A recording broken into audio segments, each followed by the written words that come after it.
Hello and welcome to the Discriminating Gamer. Tonight, we're going to go ahead and take a voyage into darkness, terror, and death. But hey, still better than Carnival, right? Today we're going to go ahead and take a look at Unfathomable from Fantasy Flight Games.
In Unfathomable from Fantasy Flight Games, 3 to 6 players are going to take on the roles of either human passengers as they attempt to cross the Atlantic, or evil hybrids that are attempting to subvert their voyage and drag them to the bottom of the sea.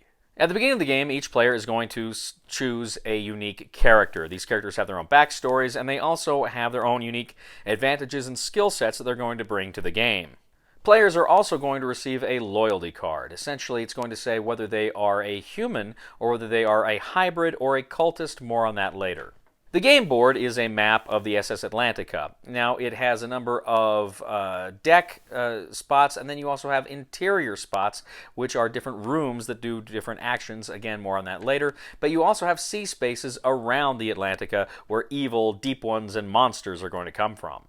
Now, essentially, you have 4 dials on the board. They track your food, fuel, sanity, and souls. So you could run out of food, you could run out of fuel, your sanity could be devastated, or enough of your passengers are killed that you will die. If any of those dials get to 0, then the ship will sink and the evil ones will win.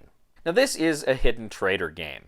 Essentially, these monsters are going to be attacking the ship, and other crises are going to happen on board the ship, and the players need to find a way to get to cross the Atlantic without sinking. In theory, they're all working together, but the reality is some of the players, at least one, possibly more, are secretly trying to destroy the ship because they are, in fact, working for the monsters. Now, at the beginning of each turn, a player will draw their unique skill cards. Now, there are 5 different skill cards, the positive skill cards, that they will draw from. Your player card will tell you exactly which ones you draw. There's things like observation, influence, strength, these sorts of things, lore. And you're going to go ahead, you're going to take these cards, which all have the same back, but you're going to hold them. They're in specific colors, and they have specific numbers. Some of them also have actions and other fun things you can do on them. So you're going to draw these skill cards that you're going to use in different ways throughout the game. Next, your character can take 2 actions. There's different actions you can do in this game.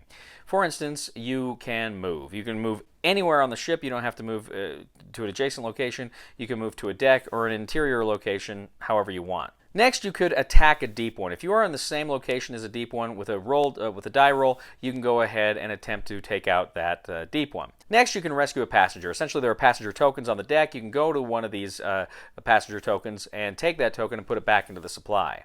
You can also trade. If you're in the same space with other players, you can initiate trade, so anybody can trade with anybody in that space. If you have cards that say action on that, you can do the specific action of that card. You can also take the specific action in any room you are in. For instance, if you're in the cargo hold, you can attempt to look for items. If you're in the boiler room, you can attempt to make the ship speed up. If you're in the galley, you can attempt to draw more skill cards. If you're in the captain's cabin, you can attempt to place someone that you think is a traitor in the brig. If you're in the chapel, you can attempt to try to speed up the ritual track. I'll explain more on that later. If you're in the bridge, you can try to look at the Mythos deck and manipulate that deck as well. Now, if you are a hidden traitor, you can go ahead and reveal yourself. If you reveal yourself at this time, then you can go ahead and take whatever reveal action you have, and that way you're going to be fighting kind of openly against your opponents. Now, next, what you're going to do is draw a Mythos card. Now, a Mythos is a specific kind of a crisis that's occurring in the game. So, for instance, you may be, your food is potentially running low, or you may have some, unsettling things happening on board the ship, but you need to work together to try to solve this crisis. And how you do that is through a skill check. So essentially, the Mythos card may say something like, we need a total number of, 10 points total. But those points can only come from observation cards or strength cards or any combination of skill cards thereof. So people are going ahead and they are secretly contributing to this, and you're hoping to get up to that number with those cards. You're also going to put in 2 cards from kind of a random chaos deck. So they could work as a negative, because if you reveal that and any of those cards come up that aren't that color, their number is a negative to your total. So you want to be able to get that right, which means if you're a traitor, you're actually secretly going to try to put in cards that will work against the total. This is one of the ways that a traitor who is hidden can subvert the game. So usually there's a pass-fail effect. If you pass it, something good can happen or nothing can happen, but if you fail, usually something pretty bad will happen. So you want to be able to pass all of those checks as you can. Next, those cards are going to provide some special information as well.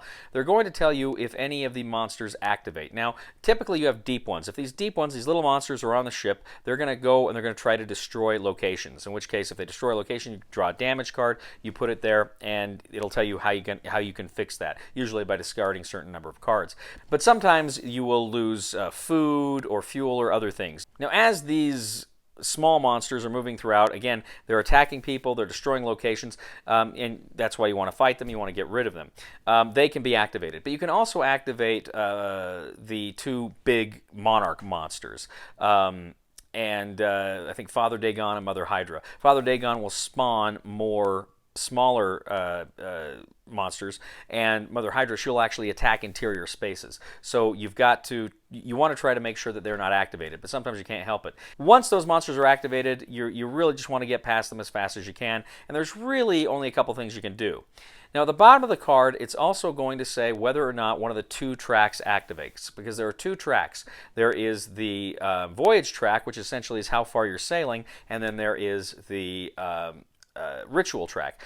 Now, if the ritual track gets there, essentially all the monsters disappear, and anybody who is on deck, not in an interior space, they too are hurt. They go to the sick bay, which means they can only draw 1 skill card when it gets to be their turn next time. So you want to watch that ritual track, because that can be very helpful to get rid of all the monsters. But you also have this voyage track. So every time that activates, you move forward, you move all of the monsters in the water back 1 space. Now, you also have 2 special roles. 2 people will be designated with one of these titles. They'll either be the captain or the keeper of the tome. Now, the keeper of the tome is going to have certain powers and be over the ritual track, but the captain is going to kind of navigate through the ocean here. So whenever the voyage track gets to the end, the captain gets to pick up 2 navigation cards, and they can decide which one they want to do. Usually, they will move the ship ahead so many spaces, but critically also, it will almost certainly cause you to lose fuel, but there may be other bad things that happen as well. The captain cannot reveal the card they do not choose, only the card they do choose. But once they reveal that card, they put it down, and the ship can then move ahead that many spaces. Now, essentially, the humans are trying to get the track a distance of 12 and then get to the end of the track 1 more time. As soon as you get to the 6, as soon as you get 6 out there, you have the awakening phase. Now, during the awakening phase, everybody gets another loyalty card. So essentially, you could, at that time, become a hidden traitor. But if you're human, you get another human card, you stay human. If you're human, you get a traitor card, you become a traitor. If you are a traitor, you get a human card, you stay a traitor. Now, there's also a cultist. Now, a cultist wants the ship to sink, but he does not want the ship to sink until it's more than halfway there. So until it's after 6. So they're kind of working for you at the beginning of the game, working against you at the end of the game. As I say, traitors have the option to reveal themselves or not reveal themselves. If they reveal themselves, they can attack you openly. They can actually draw treachery cards as a skill card, which are a little more powerful, and they can go ahead and add those to skill checks. They can also do some other things to try. They can activate rooms to try to sabotage the ship. So a traitor is a threat when you don't know who he is. He's a traitor when you do know who he is, or she. Now, the game ends in a few ways. If at the end of the turn that you reach the end of the travel track, the journey track, if you already have a distance of 12, then the humans win the game. If any one of the 4 dials reaches 0, then the hybrids, the monsters, win the game. If ever there are 6 damage cards on the ship, then the ship sinks and the monsters win the game. If ever the players must place another deep 1 figure on the board, but there are none left in the supply, then the ship sinks and the monsters win the game. So if the humans on the ship can travel the full distance of 12 and then make it 1 more round on that track, then they win!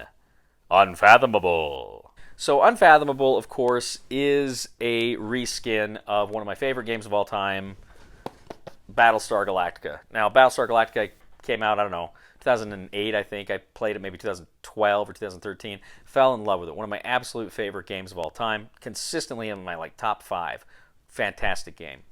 But of course, the game's been off the or the TV show's been off the air for like 10 years now, and you know it's no longer popular. The IP's I don't think Fantasy Flight has the IP anymore. And they've kind of experimented with some different Traitor games. They came out a few years ago with New Angeles. I don't know if you can see it there.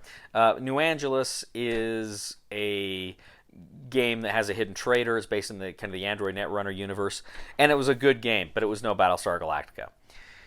Well, flash forward here to 2021, and there were actually rumors before this was announced. There was rumors coming out that this is what they were working on. Is essentially just taking Battlestar Galactica, the exact same game, streamlining it a little bit, but more or less the exact same game, and putting it in the Cthulhu universe. And of course it came out. Well, I was really excited about it. I was excited to see how well it translated. And you know, as much as I love Battlestar Galactica, there is some wonkiness here and there. There are some things that could have been better. And so I kind of was interested more than anything in the streamlining of this mechanic. And I gotta say, one of the reasons why I love Battlestar Galactica so much is because it is the most thematic game I've ever played. It easily, more than any other game I know, it captures the IP. That fear and tension and paranoia of the TV show was just so well suited to this mechanic, and it worked so well. And it just every time I played this game, I've had a blast. So I was kind of wondering if you can kind of capture that same magic with this new theme. So I played this game a couple of times now with some friends of mine, and let me just say right off the bat, had fun with it. We had fun. Having said that, there are some issues. I don't think I'm ever going to play with the cultist again. I played with the cultist both times. I don't think I'm going to play with the cultist again. I think it makes the hybrid too overpowered. It makes the monsters too overpowered. I think 2 is probably enough in the hidden traitor department. You don't really need a 3rd. And they had the sympathizer in Battlestar Galactica, and some people didn't play with it. I always usually played with it, but I know a lot of people didn't, and I can understand why. And I will not be playing with the cultist again. I think again, it's just too much.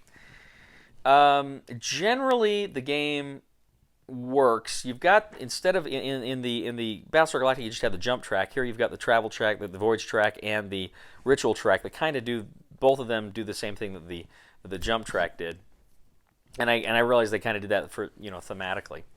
But there is some good streamlining here that I like. It seems like there's less ambiguity in this game with the rules than we saw in Battlestar Galactica, because it seemed like every game in Battlestar Galactica we played, there's always people saying, well, no, this means this, no, this means this means this, and that didn't really happen here in Unfathomable. Pretty straightforward and pretty decent game. I want to talk a little bit too about the component quality. The minis look great. The minis are the monsters. One kind of almost wishes they had minis for your characters as well, kind of like in Mansions of Madness.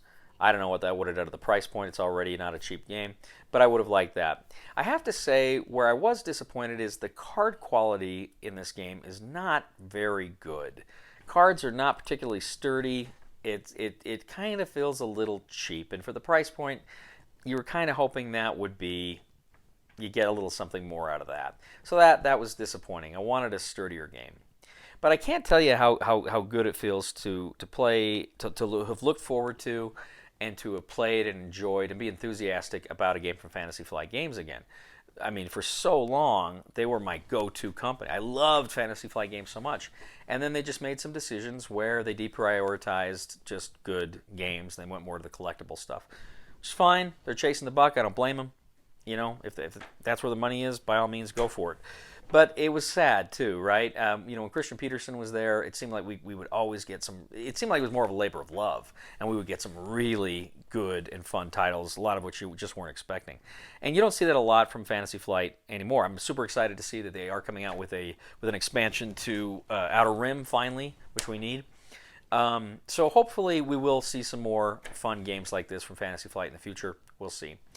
But Unfathomable is fun. I really did like Unfathomable. I think it was I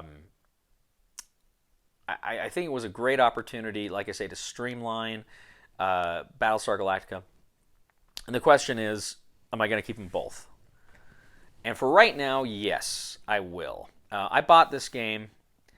I pre-ordered it and couldn't wait for it. I was super excited when it arrived. And I'm not done having fun with it. When the newness is worn off, I don't know.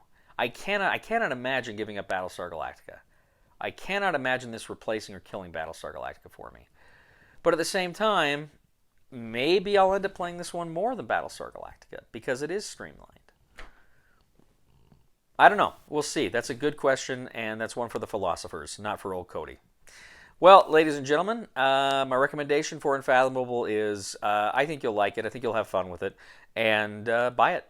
Thank you once again for joining us today on The Discriminating Gamer. As always, we ask you to please leave a comment for us on YouTube, on Board Game Geek, on our Facebook page, or on thediscriminatinggamer.com. We'd ask you to please like us on Facebook, subscribe to us on YouTube, and follow us on Twitter. I'd ask you to please check out my other channel, that is Cody Carlson, PhD, where we talk about military history and fun things like that. Please check that out and subscribe to that. That would mean a lot to me. And please give us a thumb on Board Game Geek to this video. That helps us out a lot. And please give us a thumb on, give us a like on YouTube.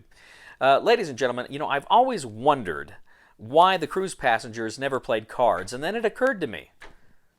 They were standing on the deck. Please somebody help me on my feet again, and I don't know where I'm going, and I don't know where I've been. Please somebody help me on the solid ground. It's a long time, and I'll be dying. Once a year I wind up in the band. God knows that I love. First, I was a human. Okay. Then, I was a human, you jerks. Wow. Human, human. What was your first one? Your second one? Human, human. What were you? Oh, you were the hybrid. next round, whatever we're doing, we get to lose a sanity. Oh, you! All right. Team hybrid. Man. Yes.